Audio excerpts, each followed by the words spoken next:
Sai Ram. Voice is clear? Surprisingly, headset not found at the last moment. Is it okay? Audible?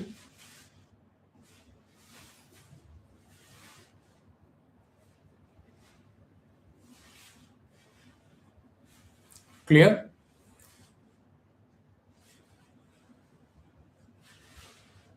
Okay.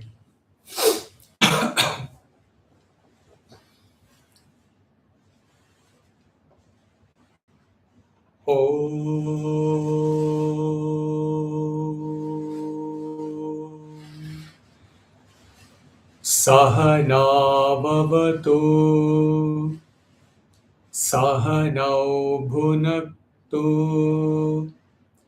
Sahaviryam Karvavahai Tejasvinavaditamastu ma vidvishavahai.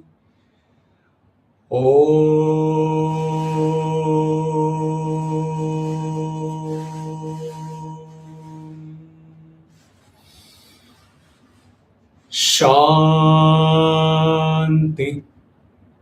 Shanti, Shanti.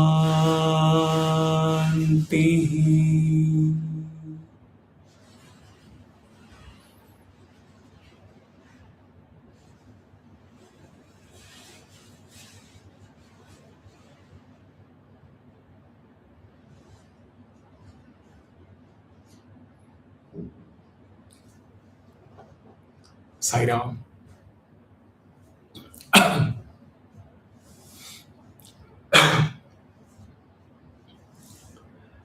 So, today we are embarking on one of the Mahavakyas, one of the 4 Mahavakyas from Upanishad, Tat Tvam Asi.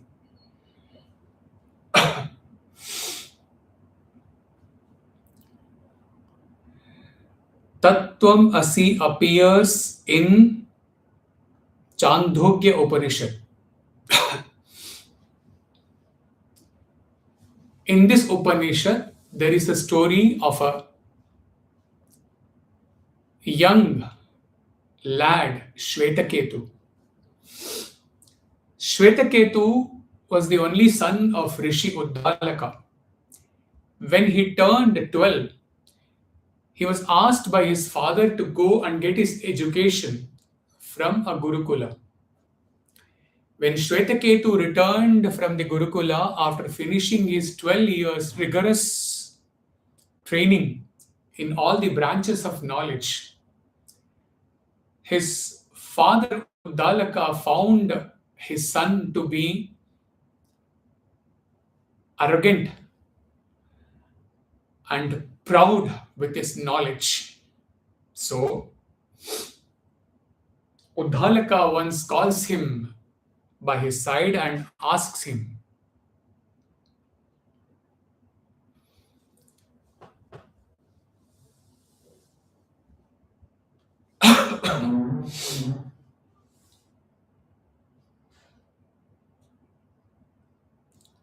Shvetaketo yannu saumyedam mahamana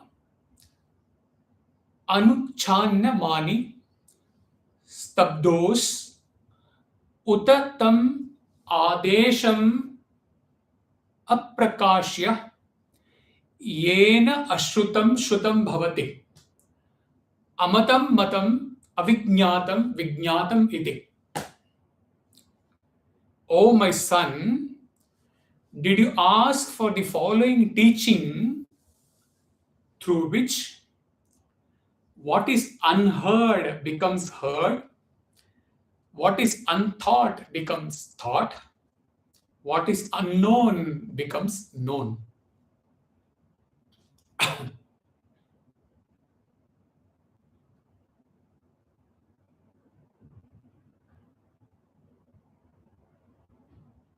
Shvetaketu replies in all humility, Katham nu bhagava sa adesha bhavati iti. Revered Father, of what nature is that teaching which you are telling about, through which unheard is heard, unthought becomes taught, unknown becomes known? Uddalaka told Shvetaketu, son,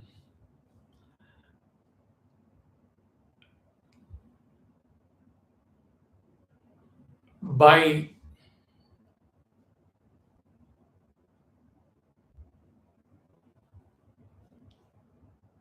audio video is clear, na?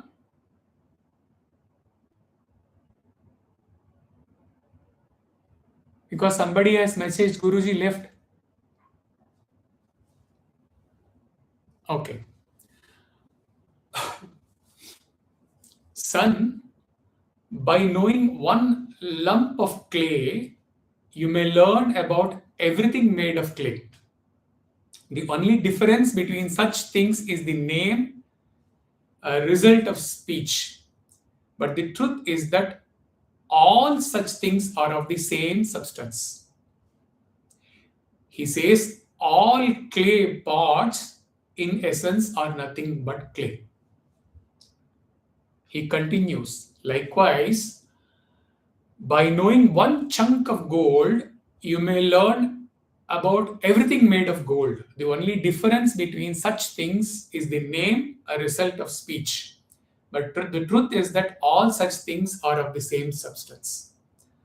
All gold ornaments are, in essence, nothing but gold. Dear boy, just as through a single iron nail cutter, all that is made of iron would become known. For being based upon words, any change in the iron is but name, and the iron alone is real. All iron products are nothing but iron in essence. Shvetaketu says, surely my revered teachers did not teach me this. If they had known it, why should they have not told it to me? However, revered Father, please teach it to me.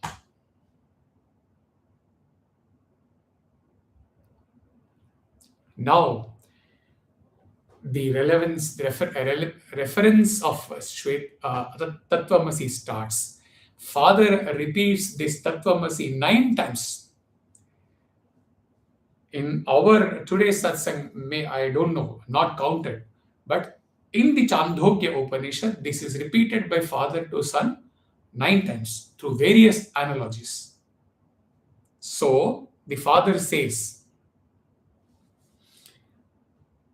Sa e isha anima aitat atmyam idam sarvam tat sarvam sa atma tattvamasi shvetaketa iti. That existence is the same subtle essence. Superimposed on it is this whole world. Or the whole world has that as itself in essence. This is the truth. That is the self. That thou art, O Shvetaketu. Shvetaketu is not fully satisfied and wants to know more about that all-pervading power. Here Uddalaka explains to him beautifully about the one and the many by giving many examples. He says, dear child, the honey bees bring droplets of iron, honey, from various flowers and store them in the hive. Once in the hive, do the droplets collected from various flowers, do the droplets know from which flower they came? Do they know it? So too, all these beings, when merged into the ocean of being, They know not whence they came from. All become one when they have merged in the ocean of consciousness of the one being. This loss of all individual identity is what makes honey such an excellent simile for our own situation. The comparison is between the combined honey produced by bees from a multitude of different flowers and the common experience of all beings in the state of deep sleep. What happens in deep sleep? Each being, man or animal, is peacefully and or but unknowingly resting in his or its own self. This is happening every night, but no one is able to tell what has happened due to the veil of ignorance placed over our awareness. What happens every night is not a minor event. We have all joined together as one common family, like the mass of honey in the beehive. But all of us are equally ignorant of the state of unity we enter into each night, not one night, each night. Even apparently, there is multitude of human beings, each different from the other. Still, all of them combined have the same common existence. All are that same consciousness. When all the combined BMI of all beings are supposed brought together, the individual consciousness of all beings combined together is the universal consciousness, Brahman. And when that Brahman universal consciousness is realized, then it is impossible to locate the individual consciousness in each jiva, because all of them have collected and merged like the droplets of honey from different flowers. They have all combined together and merged in one universal consciousness, and they have lost their identity totally. In the with reference to that absolute pure consciousness. Right? So, Father says, Saye Isha Anima Aitat Atmyam Idam Sarvam Tat Sarvam Tat Satyam Sa Atma Tattvamasi Shvetaketa Iti. The whole world has that as its self, its essence. That is the truth, that is the self, that thou art, O Shvetaketu. Then Uddalaka goes on to give example of all rivers merging into the ocean and losing their individual identity. At least about 10 to 12 verses in Ashtavakra Gita deal with this ocean and river and ocean analogy in great depth. Those rivers, Father is saying, dear boy, flowing to the east are called eastern rivers, and flowing west are called western rivers. They rise from the ocean and merge in the ocean, becoming the ocean once again. There, these rivers as themselves, they do not know I am this river or I am. Once they all, eastern river, western river, once they all have come merged into the ocean, then they do not have the identity. They don't know that I am the eastern river or I am the western river. All of them have merged into that one ocean of consciousness. What is the process? Water from the ocean becomes vapor. They go to the sky, and then the clouds are formed, and then the rain flows, rain comes, and the rainwater through this various stream of rivers or various mountain streams come and join to the same ocean. Park this process in your heart.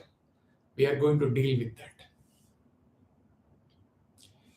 In the honey example, simile, once the merging together of honey from different sources takes place, it is irreversible. In the reverse simile, it is a two-way process. So, this is same water. Through this process explained, they have become rivers. So, it's a two-way process. From the same substratum ocean water, through this process, they have become river.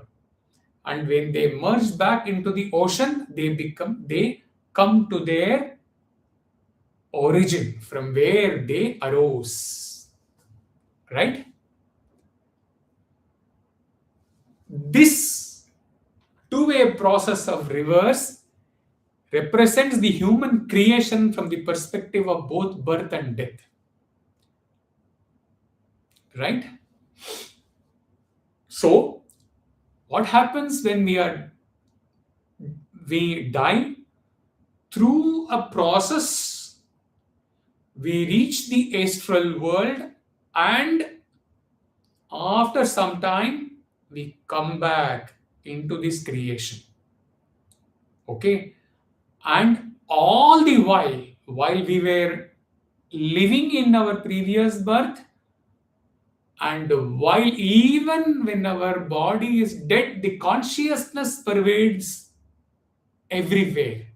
And then when we are born again into this world through a process, in reality, in truth, we are the same consciousness which was living before in the human vesture, human form, which had died. The human form had gone, and then the human form has come again in another form. It is consciousness all through.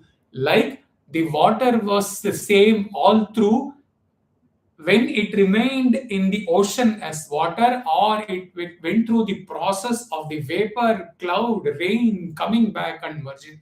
It is water all through, regardless of the process it underwent.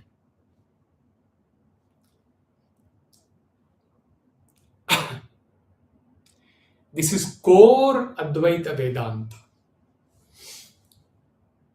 We are separated from ocean water. Through some process, we come on this earth, and through existing as same water, though existing as the same water, Atman, till the time this BMI is transcended, and till the time the individual consciousness merges with the universal consciousness Brahman, we mistakenly assume a separate identity as the river, as our BMI. Going back to the Chitradeepa, we are essentially that indivisible pure screen, pure awareness, still having been created as a drawing in that pure screen, pure awareness screen, till the time we, through the sadhana process, through meditation, we erase the identity of we, the drawing, we, the BMI. We are being born, we grow, we die, we are reborn. So, how many births we are thinking that we are this drawing? And we forget our real identity as the pure awareness once the drawing is erased or the BMI is transcended.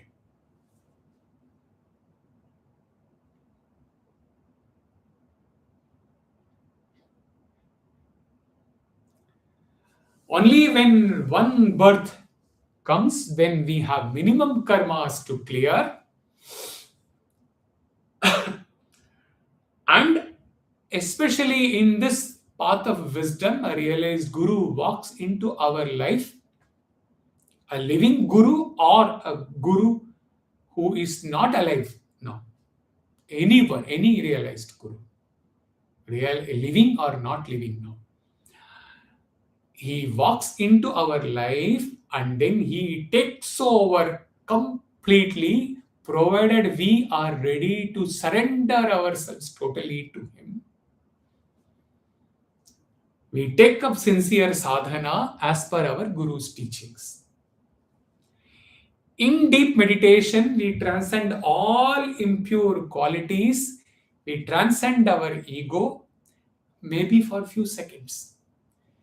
We are able to know from that meditation experience for a few seconds that once we go beyond our ego, then we, the river, is nothing but the same substratum, ocean, water.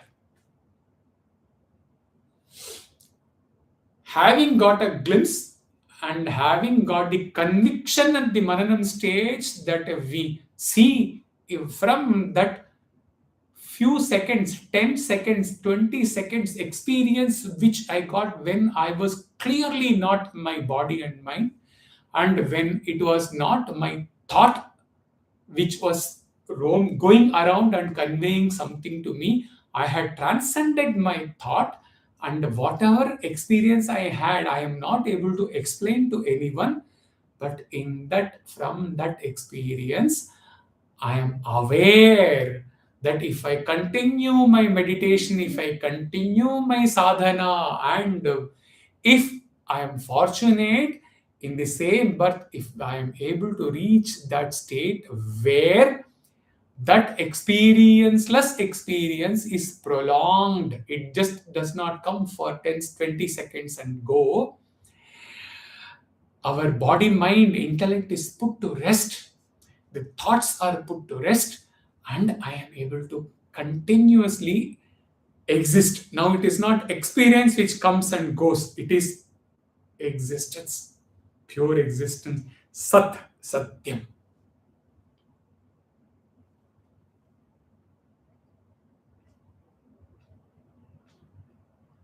One thing has to be noted here. This can be vouched, or this can be stamped by any one of you if you are fortunate enough to discover self in the cave of your heart, to get the self realization in the same birth.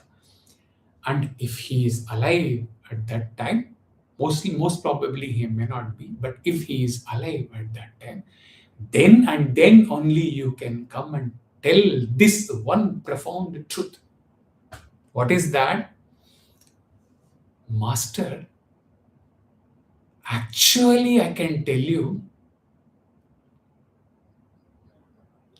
I had not started from anywhere, and I have not reached the ultimate state. Now I can tell you, post realization, I can tell you the whole process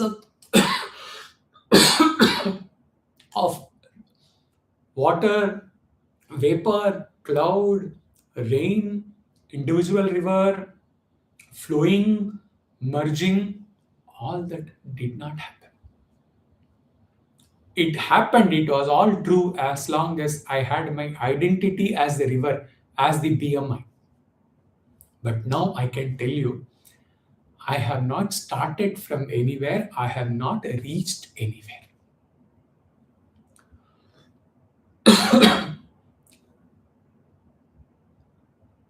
I was and I am the ocean, water substratum, all the while. How the realized sadhaka turned seer will say this practically. When he or she reaches that state, discovers self, and abides in that self, then that thought of the sadhaka ever having existed as jiva separate from Brahman,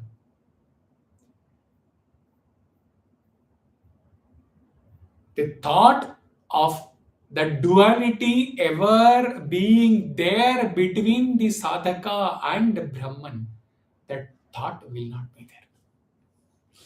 When that thought is not there, at that time that sadhaka is able to see, I it all started here and it ended here with no time space gap.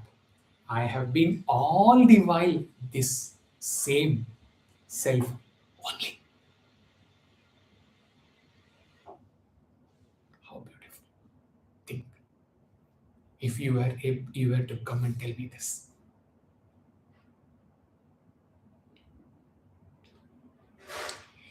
These are all the strokes, some 10, 15 strokes have been added daily, morning, returning, and then quickly noting down what flashed, what splashed.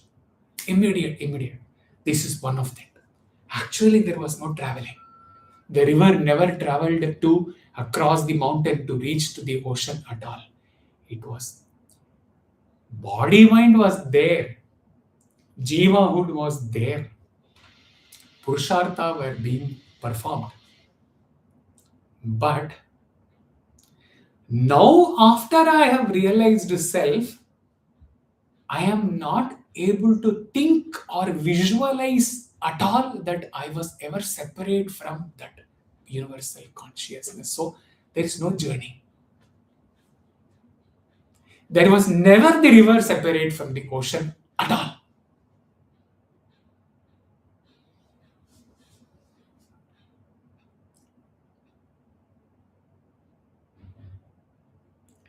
Tat satyam sa atma tattvamasi shvetaketa iti. That existence is the same subtle essence. Superimposed on it is the whole world. The whole world has that as its self, its essence. That is the truth. That is the self. That thou art, O Shvetaketu.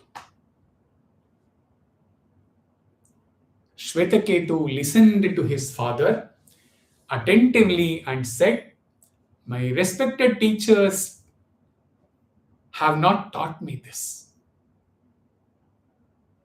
Please give me more of this knowledge, father. Uddalaka agrees, and then he says, bring me a fruit from the banyan tree. Here is one, father. Break it open. It is broken, father. What do you see there? These tiny seeds. Now break one of them open. It is broken, father. What did you see there? Nothing, father. My son, you know there is a subtle essence which you do not perceive. But though that essence, through that essence, the true immense banyan tree exists. Believe it, my son. So you are not able to see anything when you have broken the seed, but what seems to be nothing inside the broken seed, out of that this immense banyan tree has sprung up. Believe it. Tat satyam sa atma tattvamasi shvetaketa iti. The father now enlightens the boy. These seeds are the tiniest part of this giant tree. You cannot even see what is inside it. Yet, it is from this subtle essence that this huge tree standing before us has come. Shvetaketu further pleaded with his father to teach him more, and Uddalaka continued, "Bring a pinch of salt, my son. Here it is, my father. Place this salt in the water and come back to me in the morning." The son did what he was told. "Bring me the salt you put in the water last night." "Father, I cannot find it." "Of course not. It has dissolved. Now taste the water from the surface. How does it taste?" "It is salty." "Taste the water from the middle of the bowl. How does it taste?" "It is salty." "Taste the water from the bottom. How does it taste?" "It is salty." "Go throw it away and come back to me." Shvetaketu did so and returned. "But father, although I have thrown it away, the salt essence still remains." Uddalaka, likewise, though you cannot hear or perceive or know the subtle essence, it is always there. Tat satyam sa atma tattvamasi shvetaketa iti. This is to illustrate the all-pervasiveness of the salt in the water. The dissolving of the salt illustrates the indivisibility of the salt. This is the second quality of the self which the teacher wishes his student to grasp from this example. Then the Upanishad says,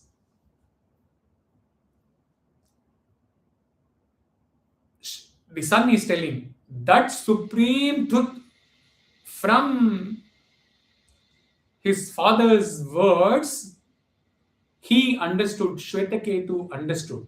Yes, he understood. At last, after so many examples, Shvetaketu is convinced of the procedure he has to follow to reach the source of its being, his being, the self. He emphatically declares that he has understood the whole thing.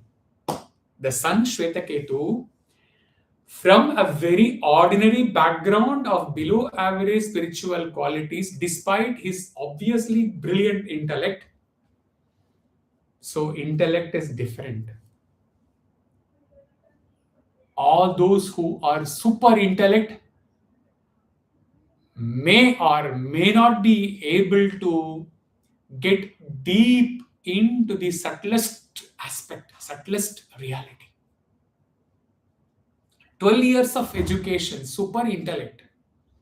He could not dive till the time his father, acting as guru, gave him all this truth through various analogies.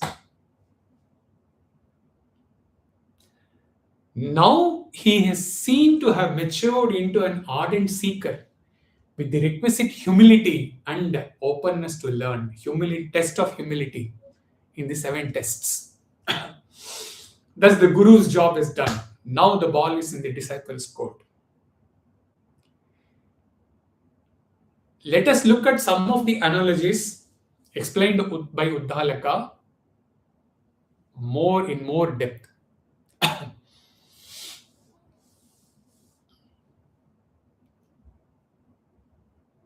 Fruit example. Fruit, then seed, nothing inside.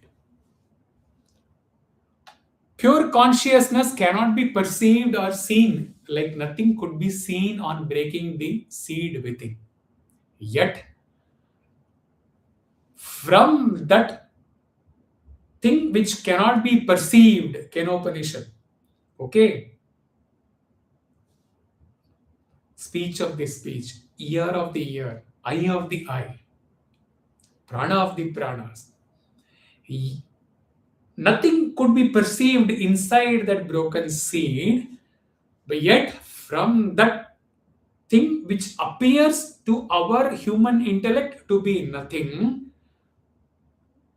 that nothing which is everything, from that the seed comes, and from the seed the tree is born. We can take it from meditation. This is not written in any book. This is being given first time to you, few sadhakas, for our meditation purpose. Various commentators could have attributed this seed example to different in a different way. But as source from that existential experience, he says that that seed, that is consciousness existing, formless, attributeless, with no five elements, no cosmic vibration, nothing. From that, the seed coming, that seed can be taken for your meditation purpose as the Ishvara's will for creation. The second stage in the Chitradeepa, the starching of the canvas. Then we know that Brahman Purusha projecting itself as Prakriti and Prakriti going on to create with Mahat Hiranyagarbha and so on.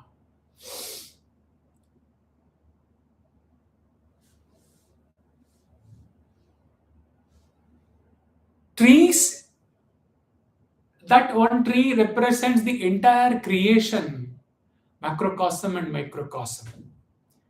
In the beginning, five elements are created in sequence. Each and every matter in the creation is formed out of the combination of five elements. In your family tree, the first to have born, don't know how many centuries before, created by five elements, combination of five elements. And then your parents coming together through some process, and then you being born, you are created as a combination of five elements.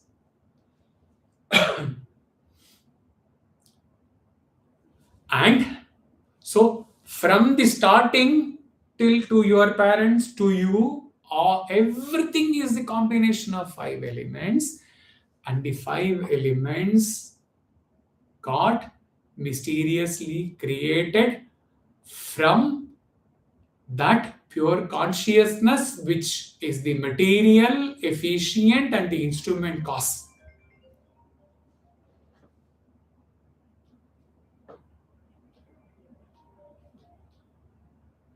Let me switch off my phone.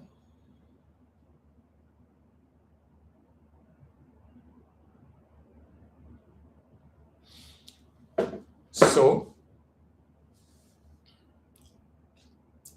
if you see this tree and retrace back through your parents to your grandparents to your first, that lineage to the first this thing, and then go back Prakriti and then this thing, you are in reality nothing but Ishvara, self, pure consciousness. Though nothing is seen inside the seed, existing as BMI, you don't realize that you can either say, like this seed, inside the seed, nothing is seen. You are not able to see and or recognize.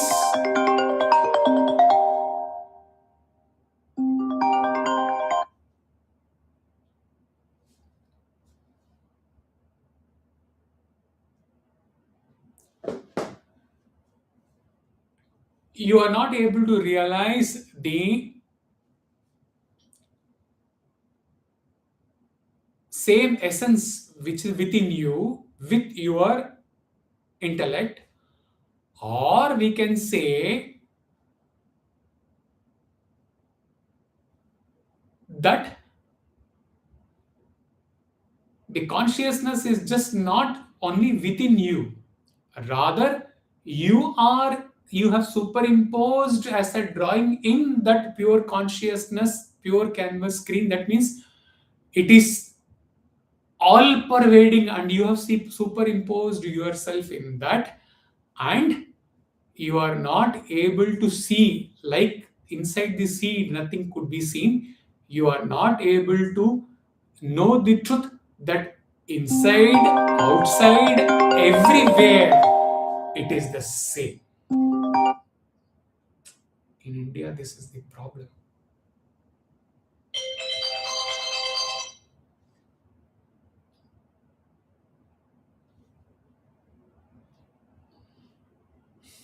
Sorry, 1 minute. Let me.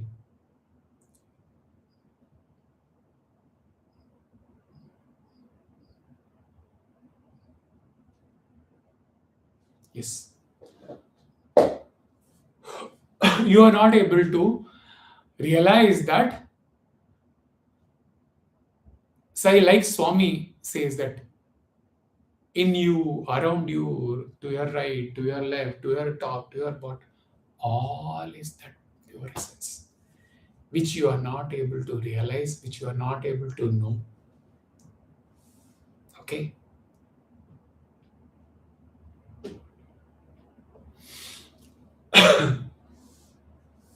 In the seed analogy, we started from gross and reached to.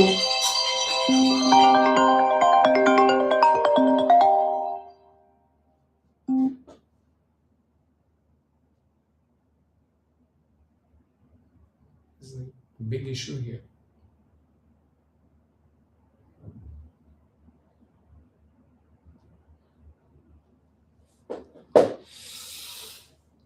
So, we started from the gross and reached.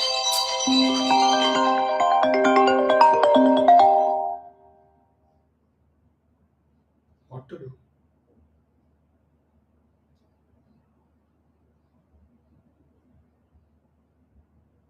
Let me switch off my phone.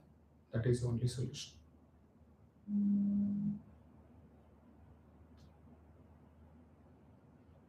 One second.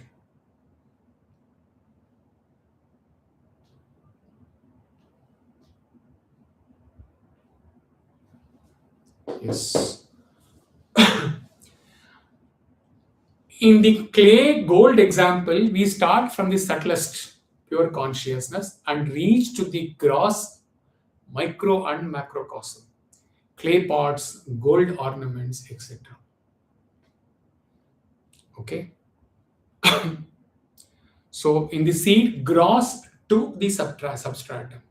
In the gold clay, from the substratum to the gross. In the salt analogy, it is salty from the beginning, salty in the middle, salty at the end.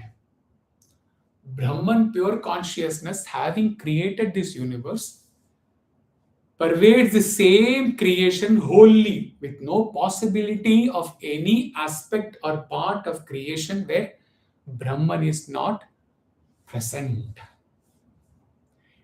This we dealt with in the Satyam Jnanam Anantam session. When we dealt that in the Purnam session also, where we say that there is no possibility of any other universe or any other thing other than the creation, second creation where Brahman is not. Okay.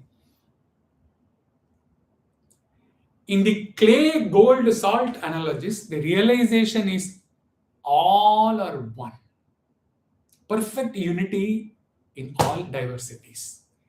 Whereas in the seed analogy, the realization is there are no manifold beings at all. There is no many at all. There is no diversity at all. I'm talking from that highest level.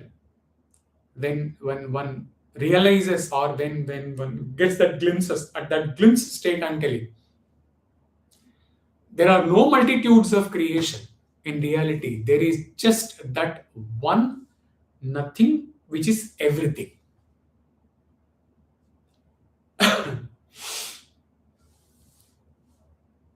Of course, when you are in the world, you will recognize all the trees.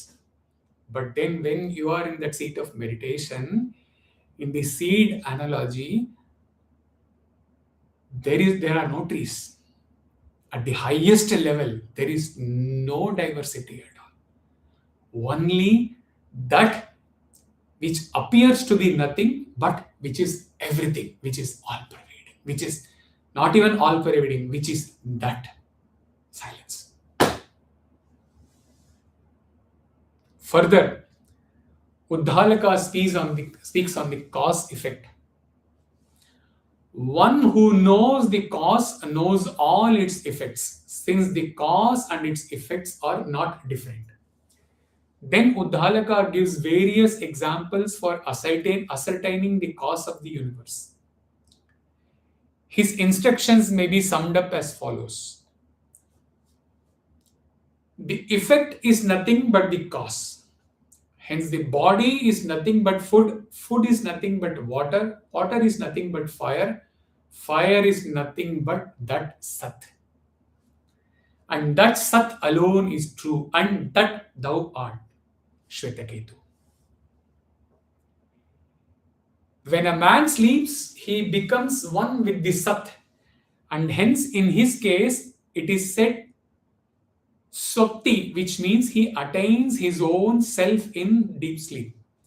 This Sat is the real cause of the universe. When a man dies, his speech is dissolved in his mind, the mind is dissolved in his prana, the prana is dissolved in the fire, cremated, and the fire is dissolved in that Sat. That Sat is thy self, that thou art, Shvetaketu. Each analogy, seed, salt, river, ocean, gold ornament, clay pot, is worth taking up in the deepest contemplation. Out of all the analogies, water, ocean, river can be taken up daily, as many number of times in a day when you are alone, to leave you with the inner realization that you are and you were and you are that, and you will never have a separate identity as a river separate from the ocean water. Your consciousness, Brahman. And also, not to forget the deep sleep analogy, where, in spite of so many diversities, in deep sleep, all beings in the entire creation have just that one experience which is beyond the BMI.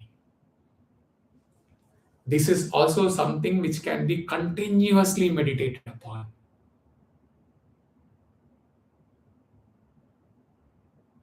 A glimpse of what sage says on Tattvamasi, says from the Ananda Kutir. This was also given, included in the booklet which was prepared and distributed to one blessed sadhaka out of all the sadhakas. A person, Devadatta, is seen by me in January in Delhi.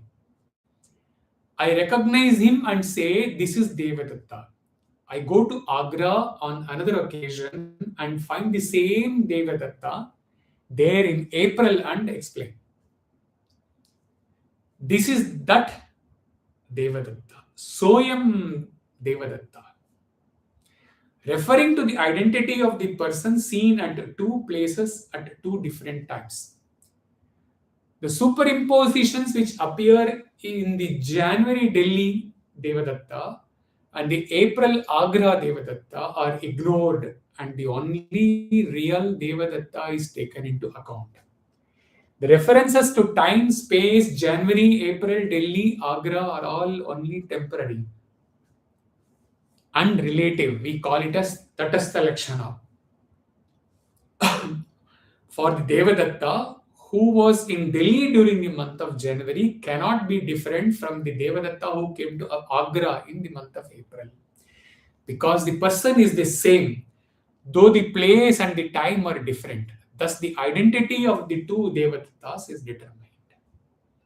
Likewise, irrespective of different time, different location, different objects, pure awareness, consciousness, present wholly, indivisibly in each and every aspect of creation, which cannot be differentiated with Desha, Kala, Vastu. Okay. And now, how do I means, how do each, you tell to yourself, how do I? That means, how can each sadhaka experience the entire essence of this core Vedantic session subjectively in meditation? Seated in the meditation, Nididhyasana is all about only one meditation. I am Brahman. I am that essence, pure awareness. Nididhyasana is only that. Okay. I am that. From that pure existence while in meditation, if we are blessed traveling in this path for as many years, each one of you would have traveled for different time number of years. Traveling in this path through this sadhana for as many years as you have traveled, if at all you are blessed to get that glimpse of that pure awareness, don't even give that name. It is, what is this? It is something where you are thoughtless, where nothing is in the world is affecting you. In that existence, when I open my eyes after that existence, I realize at my individual level, as taught in the Drisya Viveka session, as taught by oil and trace paper analogy, if any one of you remember, my body, my mind, my senses are all illumined by the pure awareness reflected through my mirror intellect. Keeping this flagged through the clay and the gold example, the awareness existence is the essence, clay or gold, out of which my body, all the panchakoshas are created. Treat this body, this thing, BMI, various. This is one ornament, one ornament, one ornament, one ornament, one ornament, one ornament, different ornaments, or different parts of the clay drawings, okay, are created. But in essence, if I disregard all these five koshas and all these created thing, BMI, I am that one pure existence consciousness. Not only me, not only my BMI, but this entire vast humanity and five koshas of each and every one, the flora and the fauna, the microcosm and the macrocosm, everything is born. And once everything is born, like the clay present in all clay pots are created, gold that is present in all ornaments created with gold, not only me, this brings that unity. All are that same essence. Through these analogies or guideposts, through these analogies, when you reach to that ultimate experience, these ladders are given up. The analogies lose their relevance. You don't keep on saying about the clay. Once to reach there, that unity, khalas, finished.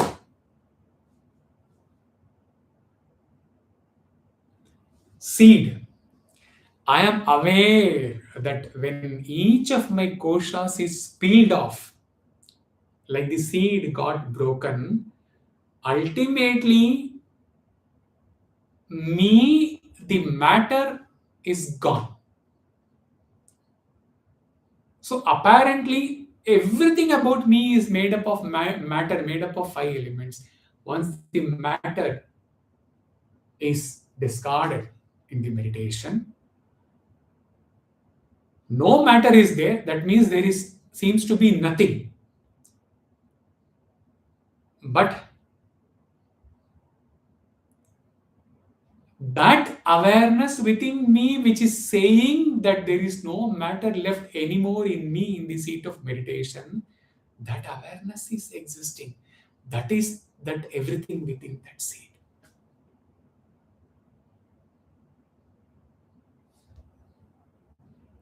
Salt.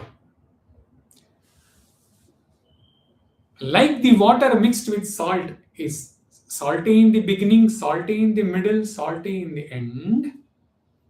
Not only me, but all beings in this creation, all are but that same pure essence.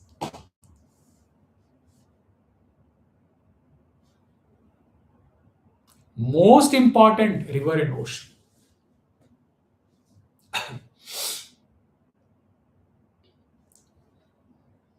Through experiencing the truth in this before clay, seed, salt, all analogies, when I reach to the river ocean analogy, I have already gone beyond my five koshas.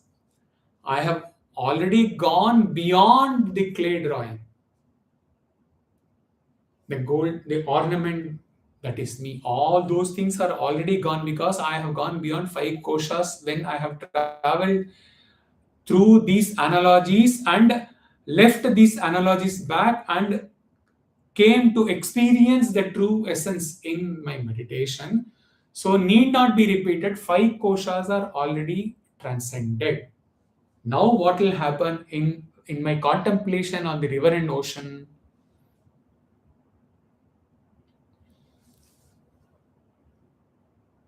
Instantly, there are no thoughts.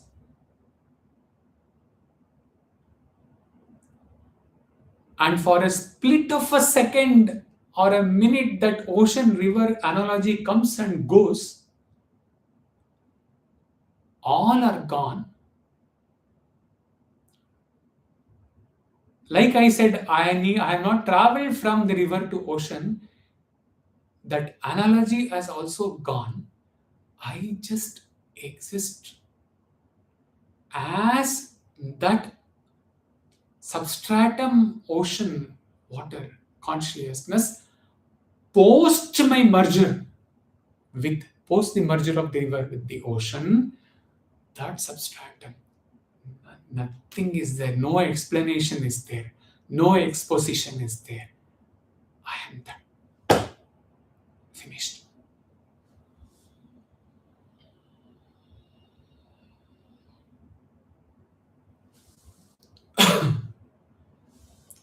One important lesson for all sadhakas, for all times to come now. Transcending five koshas, transcending three states of consciousness, or more precisely, go discarding my body, mind, intellect in that state means what exactly? Body is there, mind is there, prana is functioning, panchakoshas are there. Then, what do I mean when I say that I have transcended that, all of them, and existing as that? When I am true to my Acharya's declaration, Tattvamasi, or when I exist as that, five koshas are not going anywhere. But what is that state? There is no disturbance in my thoughts. There are no thoughts about the creation. There are no thoughts about my purushartha, what I have to do after getting up. What is my past? What is my present? What will be my future? There are no thoughts. There are no thoughts about my dharma.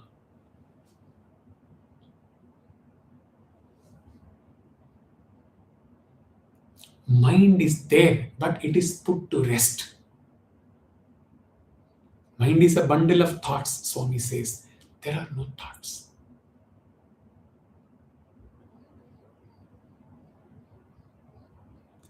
Everything is totally as though everything has come to a standstill.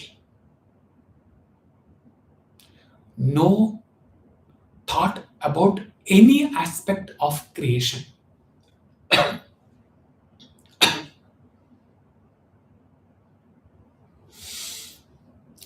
This is transcending the BMI.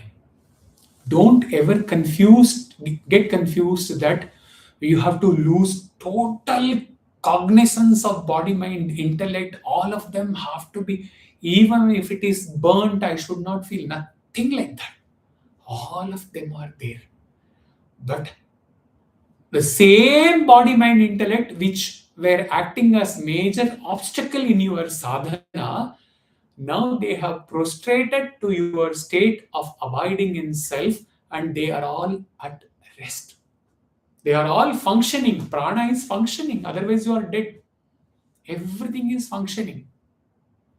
If an insect bites, it will be pain. Everything is functioning, but there is no disturbance of thought. There is no thought about you in which varna ashrama you are in, and what is your dharma for today, what did you do yesterday, what are you going to do tomorrow, what is the plan, what is your karma. No thoughts. Absolutely everything as if it has come to a standstill. Symbolically, the projector has been turned off, and all that exists is that screen, white, pure screen. This is transcending the five koshas. This is transcending the BMI.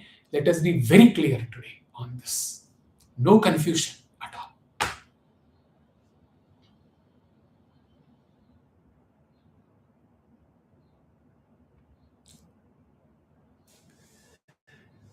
Why do we say that that state is beyond all expressions? Why Vedanta says to define Brahman is to deny Brahman? Why? How can the clay pot or the gold ornament describe about itself after merging in clay and losing its identity as pot or ornament? And how can it describe that what happened to it, how it got dissolved into the clay and is existing as clay? How can that nothinglessness in the fruit seed describe how it is the source of the fruit tree? How can the water describe how wholesome it exists as salt water post merger with the salt, and from where it traveled, what was it before the merger, and what it is now after the merger?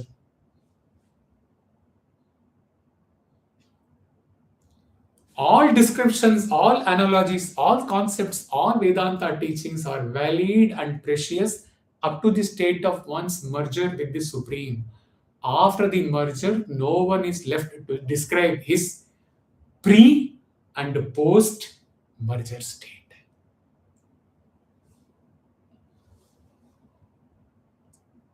And in that, it is here that Avadhuta Gita starts. It says, all it does not recognize the Mahavakyas of Upanishad. It doesn't recognize the Atman Brahman. It just says supernal light. Finished. No one should dare to touch Avadhuta Gita or Vibhu Gita before realizing. And here you have got so many sessions on them. Just think of it. Because the purest intention of the soul has been that nothing should go with him only. Whatever he has got, he should Give in abundance, in abundance. He should give to everyone.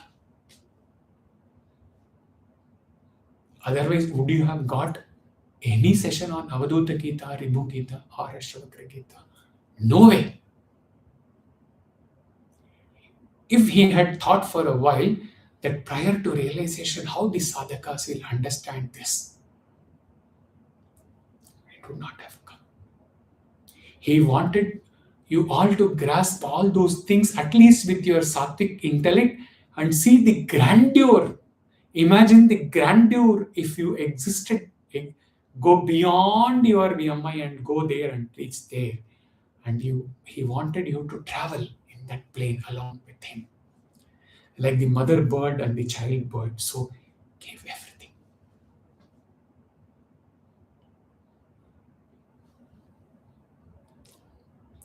There are 4 Mahavakyas in the Upanishad. We are reaching towards the end. Aitareya Upanishad, Rigveda, Prajnanam Brahma. Mandukya Upanishad, Atharva Veda, Ayamatma Brahma. Brihadaranyaka Upanishad, Yajurveda, Aham Brahmasmi. Chandogya Upanishad, Samaveda, Tattvamasi. So how a sadhaka progresses through these 4 Mahavakyas in a perfect sequence?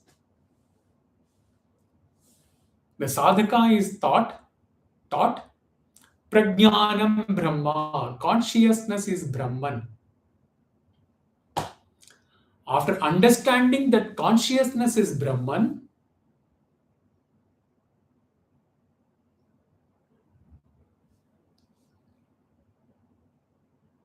at the Mananam stage, I keep on reminding myself that I should not be left in duality, just saying that consciousness is Brahman, as though I am nowhere in the picture. I affirm to myself as per the teachings of my Acharya. I say that, okay, consciousness is Brahman, but me, the individual consciousness, is the same as that Brahman universal consciousness. I am Atma Brahma. First, Prajnanam Brahma, I am Atma Brahma. I evolve further in my spiritual sadhana. Then this duality is further getting reduced to a thread-like thing where Atman Brahman differentiation is gone. I evolve further to say Aham Brahmasmi. There is no Atman Brahman separate. I am that universal consciousness. Aham Brahmasmi. And my Guru, seeing me all through this journey, like in the Moksha Gita, ultimately he confirms that the sadhaka has attained realization. Ultimately, as Ashtavakra walks away from Janaka in the last concluding chapter in the Ashtavakra Gita,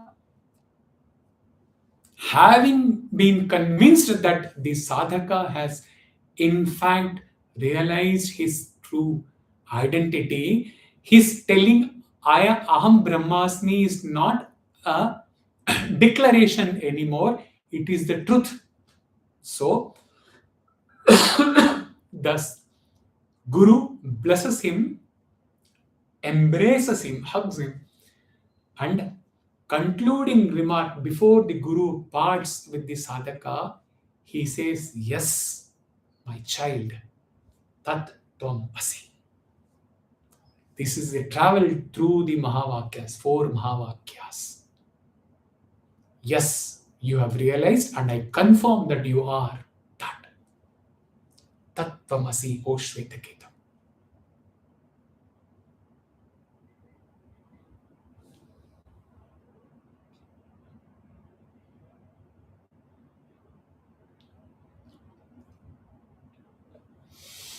With this truth experienced fully, existing as that, I look at my family members, my friends, all known people, unknown people, and I tell them in silence.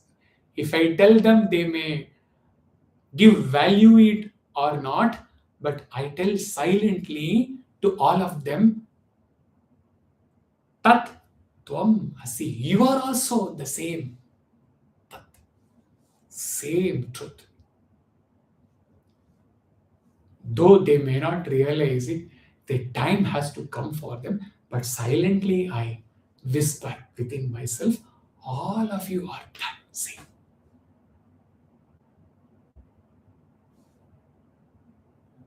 There is no difference between me, you, he, she, that all are one.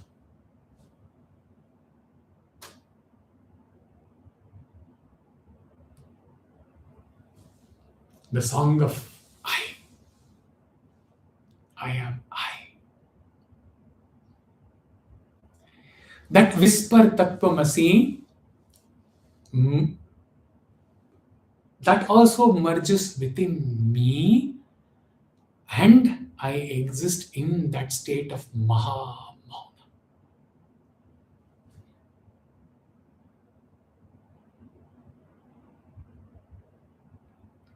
We end with a beautiful poem echoing this Tattvamasi. Beneath the changing forms we see, a silent, timeless melody, the master speaks, the sages cry, and point beyond the ego's sky. Thou art that, the master smiles. A truth that shatters all our wiles. You are the ocean, not the wave. Beyond the boundaries of the grave, no separate self, no distance known. The universe is your throne. Drop the veil of name and form. Be the silence even in the storm. Tat Tvam Asi, the truth rings clear, dispelling every doubt and fear.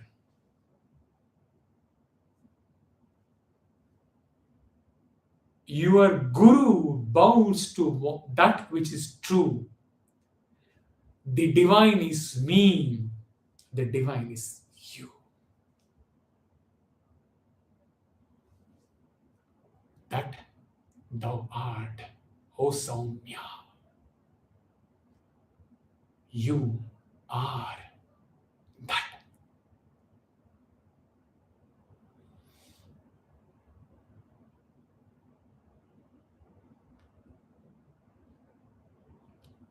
While sessions come and go, the essence captured in the session and continuous meditation on, very important, on the river ocean and the deep sleep when all are one. These two contemplation should be ceaselessly going on wherever you are, in bazaar, at home, alone, wherever. This, the essence, the depth of this session, the essence of this session, this should stay with you, what we call as Nunatam, as new every day, as if today, tomorrow morning when you get up, it should be as though the master has given you the session yesterday night at 10:30 before you slept. Every day this should be ringing in your ears as a new session, the grand session, the grand truth.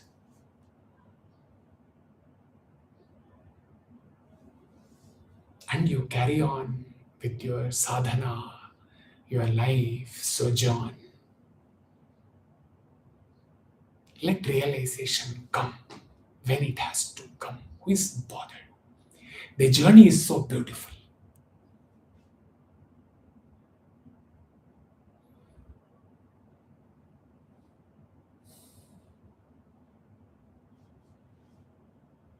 Hari Om Tat Sat.